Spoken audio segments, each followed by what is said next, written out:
Hello दोस्तों, welcome to Pradeep study अड्डा। आज हम डीएलएड फोर्थ सेमेस्टर बहुविकल्पीय प्रश्न का टेस्ट क्लास लेने वाले हैं और हमारा लक्ष्य 25 में 25 का है। और हमारे चैनल को लाइक, शेयर और कमेंट सब्सक्राइब करना मत भूलिए। तो आगे हम बढ़ते हैं। इंग्लिश का टेस्ट क्लास हम लेने जा रहे हैं जो कि डीएलएड फोर्थ सेमेस्टर का ऑब्जेक्टिव क्वेश्चन है। तो हम अब स्टार्ट करते हैं क्वेश्चन नंबर 1 से। तो क्वेश्चन नंबर हमारा ये सामने। It is important for teaching English as a foreign और सेकेंड लैंग्वेज। तो इसका आंसर बी होगा, to maintain on interactive and communicated approach. अब बढ़ते हैं सेकेंड क्वेश्चन में। Question number 2, linguistic is study of. इसका आंसर होगा आंसर बी। जैसा कि आप सामने देख रहे हैं कि इसमें चार ऑप्शन दिए हुए हैं। तो ये देखिए, animal language, B human language, C bird language, D none of the. तो इसमें से आप बी पर टिक लगाइएगा, ह्यूमन लैंग्वेज। अगले क्वेश्चन पर बढ़ते हैं। Question number 3, which is a respective skill. तो इसमें चार विकल्प इसमें भी दिए हुए हैं। तो ऑप्शन ए पर टिक कीजिएगा, ऑप्शन ए पर टिक कीजिएगा। A listening, B speaking, C writing, D none of एवं। तो ऑप्शन ए पर टिक कीजिए। अगले क्वेश्चन पर बढ़ते हैं। Question number 4, adverb of coward is. तो इसमें भी चार ऑप्शन दिए हुए हैं। पहला कावर्ड, बी कावर्डली, सी कॉवर्डाइस और D none of the above. तो इसमें से आपको ऑप्शन ए पर टिक करना है, ऑप्शन बी पर टिक करना है। अगले क्वेश्चन पर बढ़ते हैं। Question number 5, antonym of boon is. ठीक, एंटोनिम ऑफ वून इज। तो इसमें भी ऑप्शन चार दिए हुए हैं। पहला ए देखिए, sharp, B course, C civil और डी नॉन ऑफ दीज। तो ऑप्शन बी पर टिक कीजिए।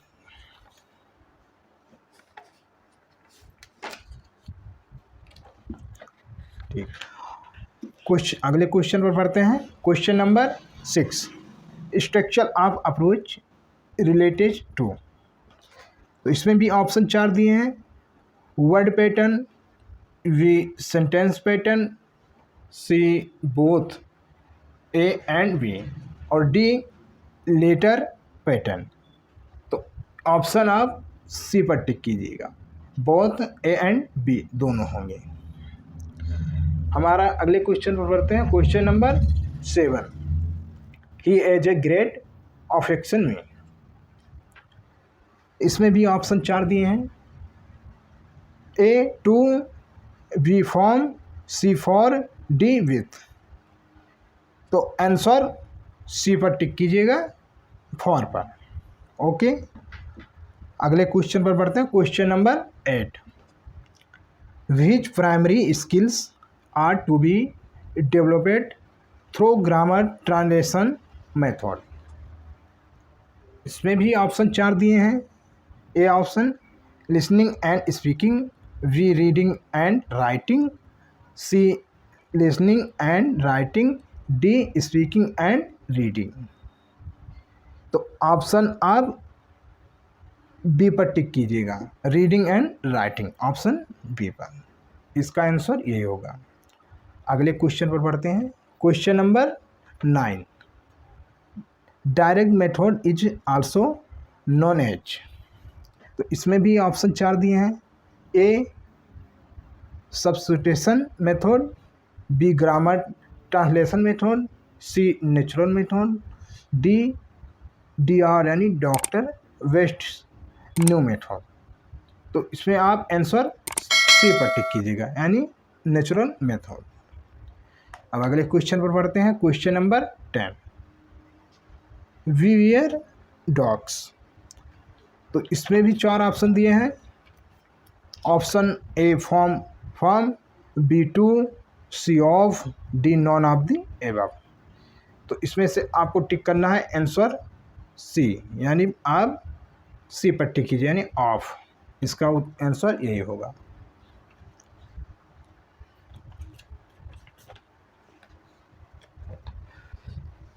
अगले क्वेश्चन पर बढ़ते हैं। Question number 11, who developed the direct method. इसमें भी ऑप्शन 4 दिए हैं। A Maximilian Berlitz, B CJ Dodson, C कृपाकी गौतम और डी नॉना दीज। तो इसमें आपका आंसर होगा आंसर ए पर टिक कीजिए। अगले क्वेश्चन पर बढ़ते हैं। Question number 11, secondary language skill are. तो इसमें भी 4 ऑप्शन दिए हैं। A speaking and writing, B listening and speaking, C reading and writing, D speaking and reading. तो इसमें आपको टिक करना है आंसर सी पर, यानी सी पर टिक कीजिए, रीडिंग एंड राइटिंग। आपका आंसर सी होगा। अगले क्वेश्चन पर बढ़ते हैं। क्वेश्चन नंबर 13,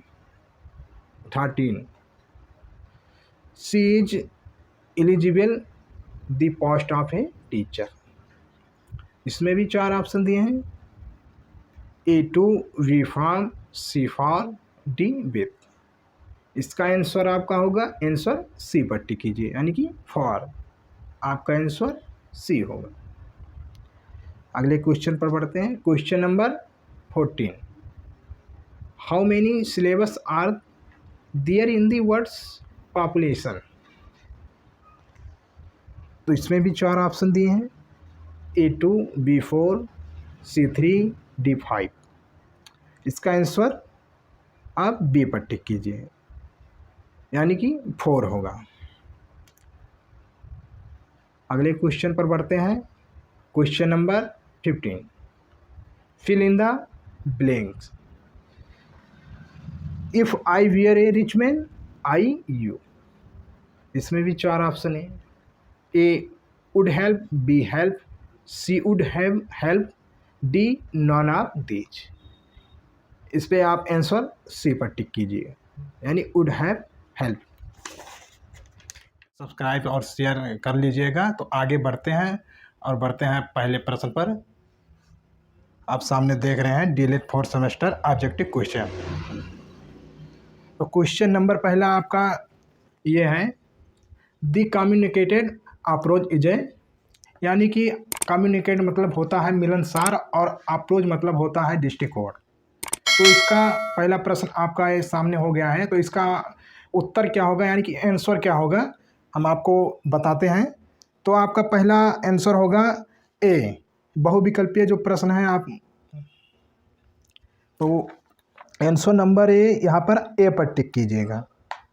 तो अगले क्वेश्चन पर बढ़ते हैं। तो दूसरा क्वेश्चन हमारा सामने है, method and approach of teaching English is. तो इसका जो उत्तर है यहाँ पर आंसर नंबर यहाँ पर डी है, यानी ऑल ऑफ दीज। तो आंसर नंबर डी। और तीसरे क्वेश्चन पर बढ़ते हैं। इसका translation is any shape of from is banished from the classroom include the use of mother tongue and of this bilingual dictionary comma who say this statement. यहाँ पर आपका चिन्ह लगा प्रश्नवाचक का। तो यहाँ पर बेनिश्ड का हिंदी होता है निर्वासित और इंक्लूडिंग का हिंदी होता है शामिल करना। तो इसका जो उत्तर होगा यानी आंसर होगा यहाँ पर आप बी पर टिक कीजिएगा, यानी मेंशन एंड पेटेड। ओके हो गया। अब क्वेश्चन नंबर 4 पर बढ़ते हैं। तो कॉम्प्रोहेंस सिंपली मीन्स, यानी कॉम्प्रोहेंस मतलब होता है समझने की योग्यता, यानी कि समझ। तो इसका जो क्वेश्चन नंबर 4 का जो उत्तर होगा यहाँ पर आप यहाँ पर लगाइएगा बहुविकल्पीय पर आंसर नंबर सी, यानी बोथ। और यहाँ पर जो लगा है यहाँ पर ए और बी दिया हुआ है, तो इसी पर आप टिक कीजिएगा। अगले क्वेश्चन पर बढ़ते हैं। कम्युनिकेटेड अप्रोच इम्प्रूव्ड योर, यानी कि कम्युनिकेशन का मतलब आपको बताया अभी कि मिलनसार होता है, अप्रोच का हिंदी बताया कि दृष्टिकोण होता है, यानी कि मिलनसार और दृष्टिकोण के हिसाब से क्या इसमें इम्प्रूव किया गया है। तो इसका जो उत्तर होगा answer number C, answer number C पर आप टिक कीजिए, यानी कि प्रोनाउनिकेशन स्किल्स। अब क्वेश्चन नंबर 6 पर बढ़ते हैं। सबऑर्डिनेट क्लासेस योर, क्या सबऑर्डिनेट क्लासेस आर, सबऑर्डिनेट का हिंदी होता है अधीनस्थ, और इसका जो उत्तर होगा यानी आंसर जो होगा यहाँ डी पर आप टिक कीजिएगा, आंसर नंबर डी यानी ऑल ऑफ दीज। चलिए ठीक है, अगले क्वेश्चन पर बढ़ते हैं। 7वें नंबर, क्वेश्चन नंबर 7वां, यानी कि underline the object subject in the following sentence. Radha was grateful to her teachers for their kind help. इसका जो उत्तर होगा आंसर नंबर डी, यानी आप टिक लगाएंगे राधा पर।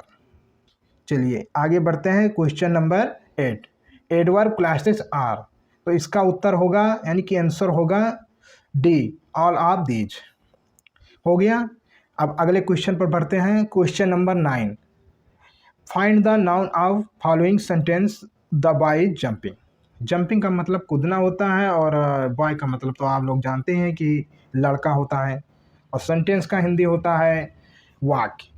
ठीक है, तो इसका जो उत्तर होगा यानी कि आंसर होगा आंसर नंबर सी, आप सी पर टिक कीजिएगा, बॉय पर, यहाँ सामने दिख रहा है बॉय। अब क्वेश्चन नंबर 10 पर बढ़ते हैं। How many nouns in following sentence वाक्य, यानी कि नाउन्स कितने होते हैं, यानी कि यहाँ पर जो क्वेश्चन दिया है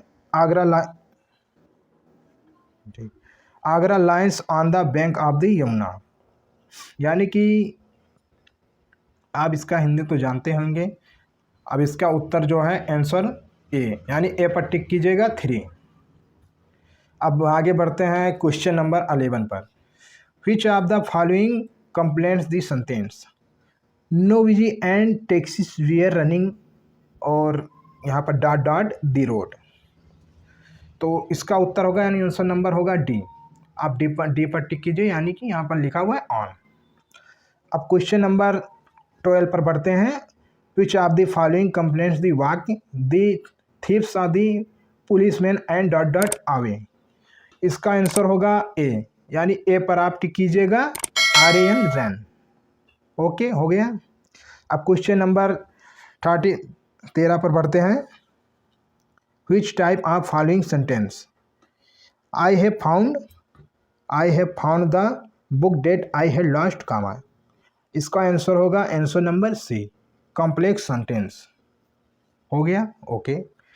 क्वेश्चन नंबर 14 पर बढ़ते हैं। Underline the adjective in the following sentence the Rajdhani express is a fast train. तो यहाँ पर पूछा गया कि राजधानी एक्सप्रेस एक फास्ट ट्रेन है, तो यहाँ पर आंसर नंबर बी पर टिक कीजिएगा, जी, फास्ट। क्वेश्चन नंबर 15 पर बढ़ते हैं। Underline the adjective in the following sentence Agra is a large noisy city.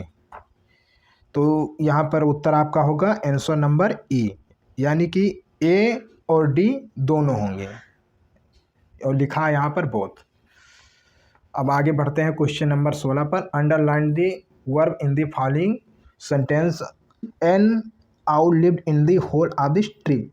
तो इसका उत्तर होगा आपका आंसर नंबर सी, यानी लिव्ड। लिव्ड का मतलब रहना। अब क्वेश्चन नंबर 17 पर बढ़ते हैं। Underline the verb in the following sentence the king had a dream last night. इसका उत्तर आपका होगा यानी कि आंसर होगा आंसर नंबर बी, यानी यहाँ पर लिखा हुआ है हैड, आप लोग हैड पर टिक कीजिएगा, आंसर नंबर बी। अब क्वेश्चन नंबर 18 पर बढ़ते हैं।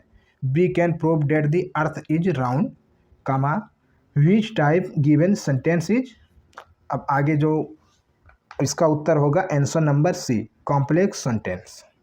क्वेश्चन नंबर 19 पर बढ़ते हैं। How many types of sentence, यानी कि टेंस कितने प्रकार के होते हैं, तो आंसर नंबर आप यहाँ पर दिया हुआ है डी पर टिक कीजिए, आंसर नंबर डी, यानी 3। क्वेश्चन नंबर 20 पर बढ़ते हैं। How many types of present tense, यानी कि प्रेजेंट टेंस कितने प्रकार के होते हैं, तो यहाँ पर आप आंसर नंबर बी पर टिक कीजिएगा, यानी 4 प्रकार के होते हैं। Answer question number 21, how many types of future tense, यानी फ्यूचर टेंस कितने प्रकार के होते हैं। तो इसका आंसर होगा आंसर नंबर ए पर टिक कीजिए, यानी 4 प्रकार के होते हैं। अब अगले क्वेश्चन पर बढ़ते हैं। Question number 22, past tense is divided into, यानी पास्ट टेंस को कितने भागों में बांटा गया है। तो इसका जो आंसर है आंसर नंबर डी पर टिक कीजिए, यानी ऑल ऑफ दीज पर हो जाएगा। अब question number 23, future tense is divided into, यानी फ्यूचर टेंस को कितने भागों में बांटा गया है। तो इसका इंग्लिश होगा इसका उत्तर होगा answer number D, all of these पर टिक कीजिएगा। अगले क्वेश्चन पढ़ते हैं। Question number 24, how many kinds of preposition, यानी कि पिप्रोजेशन कितने प्रकार के होते हैं। तो आप क्वेश्चन आंसर नंबर डी पर टिक कीजिएगा, यानी कि 5। अगले क्वेश्चन पर पढ़ते हैं। Question number 25, some general preposition are, यानी कि कुछ पिप्रोजेशन समान प्रकार के होते हैं। तो इसका जो आंसर होगा answer number D, answer number D पर टिक कीजिएगा, all of these. Question number 26, how many kinds of conjunction, conjunction कितने प्रकार के होते हैं। इसका आंसर टिक कीजिए आंसर नंबर सी पर, यानी 3। अगले क्वेश्चन पर बढ़ते हैं। Question number 27, kinds of coordinating conjunction are, तो इसका आंसर होगा answer number D, all of these पर टिक कीजिएगा। अगले क्वेश्चन पर बढ़ते हैं। Question number 28, kinds of subordinate conjunction are, इसका आंसर डी होगा, ऑल ऑफ देम। तो ऑल ऑफ देम पर टिक कीजिएगा क्वेश्चन आंसर नंबर डी पर। अगले क्वेश्चन पर बढ़ते हैं। Question number 29, some common subordinating conjunction are, इसका आंसर नंबर डी, आप डी पर टिक कीजिए, ऑल ऑफ दीज। अगले क्वेश्चन पर बढ़ते हैं। Question number 30, fill in the suitable preposition in following into sentence, Sudha jumped dot dot the river, इसका answer आप डी पर टिक कीजिएगा, यानी इनटू। अगले क्वेश्चन पर पढ़ते हैं। Question number 31, fill in the suitable preposition in following sentence, mister Narendra Modi one dot dot the greatest prime minister, यानी कि नरेंद्र मोदी जी जो कि एक महान प्रधानमंत्री हैं। तो इसका आंसर होगा आंसर नंबर सी पर टिक कीजिए, यानी ऑफ। तो ऑफ। अगले क्वेश्चन पर पढ़ते हैं। 32, question number 32, convert of the following sentence in compound sentence, when the sunset we run it home, तो इसका उत्तर होगा यानी कि आंसर होगा आंसर नंबर ए पर टिक कीजिए, the sunset and we return home. कोई अगले क्वेश्चन पर पढ़ते हैं। Question number 33, fill in the preposition of following sentence, I shall come dot dot and hour, तो इसका आंसर होगा आंसर नंबर सी, यानी इन। अगले क्वेश्चन पर पढ़ते हैं। Question number 34, the train was passing A Turner, तो इसका आंसर होगा आंसर नंबर बी, यानी कि थ्रो। अगले क्वेश्चन पर पढ़ते हैं। Question number 35, he is not eligible the post, इसका आंसर होगा आंसर नंबर सी, यानी कि for. Question number 36, fill in the blanks in the following sentence with a appropriate coordinating conjunction, he is very poor, he is happy, यानी कि वह बहुत गरीब है और वह खुश है। तो इसका आंसर होगा आंसर नंबर सी, यानी 8, YET 8। Question number 37, fill in the blanks in the following sentence with appropriate subordinating conjunction, this book is more interesting that, यानी इसका आंसर होगा आंसर नंबर डी, यानी देन पर टिक कीजिए। Question number 38, a good plan for a picture composition of this kind would be, इसका answer होगा answer number D पर tick कीजिए, all of these. Question number 39, how many types of letters, यानी पत्र कितने प्रकार के होते हैं। इसका जो आंसर है आंसर नंबर ए, यानी 2 टाइप्स, तो 2 टाइप्स पर टिक कीजिए। Question number 40, what are the contents of letter, इसका आंसर होगा डी, अब डी पर टिक कीजिए, all of these. Question number 41, who will say comma to teach we must use experience already gained as starting point of our work, comma. इसका answer होगा answer number A यानी Ryburn. Question number 42 the popular formats of, इसका answer होगा answer number D all of these. Pre active phase of teaching learning process is, इसका answer होगा D पर tick कीजिए all of these. Question number 44 translation cum grammar method is also known as, तो method का मतलब होता है translation, तो इसका आंसर होगा answer number A classical method. अगले क्वेश्चन पर बढ़ते हैं। Question number 45 the origin of direct method is, इसका आंसर होगा answer number A England. Question number 46 which of the following completes of sentence, hardly had I reach the station the train left, इसका answer होगा answer number C पर tick कीजिए यानी when. अगला question पर बढ़ते हैं। Question number 47 frame comma verb comma from the words comma possessions comma, इसका आंसर होगा आंसर नंबर डी यानी पोजेज। अगले क्वेश्चन पर बढ़ते हैं। Question number 48 choose of the correct of the complete the following one must do duty, इसका answer होगा answer number A पर टिक कीजिए यानी वन कामाज यानी one's. Question number 49 this substitution table method was adopted bye, इसका answer B पर tick कीजिए H.E. पॉल्मर। अगले क्वेश्चन पर बढ़ते हैं। Question number 50 language are learning start from, इसका आंसर होगा आंसर नंबर सी यानी लिसनिंग मतलब होता है सुन रहा है। अगले क्वेश्चन पर बढ़ते हैं। Question number 51 phonetics is the science of, इसका आंसर होगा सी साउंड्स। अगले क्वेश्चन पर बढ़ते हैं। Question number 52 adjective of success is, इसका आंसर होगा ए यानी सक्सेसफुल। अगले क्वेश्चन पर बढ़ते हैं। Question number 53 complete the following sentence dot knowledge is dangerous things, इसका आंसर होगा B A little. Question number 54 direct method of teaching English के मेजर रिएक्शन अगेंस्ट, इसका आंसर होगा डी पर टिक कीजिए structural cum situational approach method. Question ठीक है, इसका आंसर होगा ए यानी ट्रांसलेशन कम ग्रामर मेथड।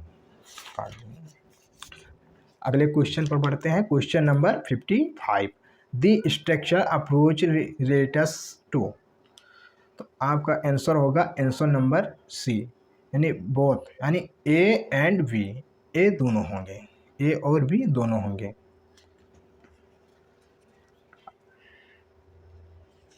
अगले क्वेश्चन पर बढ़ते हैं। Question number 56 the origin of direct method is, इसका आंसर होगा आंसर नंबर बी फ्रेंच यानी कि फ्रांस। अगला क्वेश्चन पर बढ़ते हैं। Question number 57 adjective of difference, answer number इसका होगा ए डिफरेंट मतलब होता है अलग। अगले क्वेश्चन पर बढ़ते हैं। Question number 58 what are one of the two productive skill, इसका आंसर होगा आंसर नंबर सी यानी स्पीकिंग राइटिंग। स्पीकिंग मतलब होता है बोल रहा है, राइटिंग का होता है लिख रहा है। Notes, practice paper, test paper, marathon class आगे आपको बताया जाएगा, और आप लाइक शेयर और सब्सक्राइब कमेंट्स करना ना भूलें। Thank you so much.